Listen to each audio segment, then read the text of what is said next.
seda, kuidas osa sellest puidust säina said, juba olete näinud ukse puhul, aga siin siis ka see, kuidas see puit siis valgeks saab.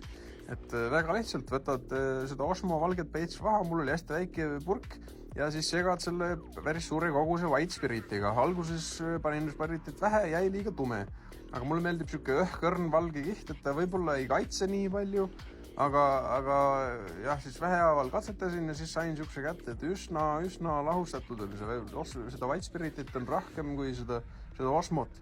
Ja siis, kui siuke mõnus valge käes on, siis söörudki üle ja lõpptulemus on siis siuke mõnus puidukarv, nagu olekski siuke mingisugune hele puit, et kui sul ilusti õnnestub ta ära katta. Aga kui sa jätad liiga kangeks mõne tilga, et siis võib-olla jäävad ka laigud peale, nii et aga jah, päris kena jääb lõpuks.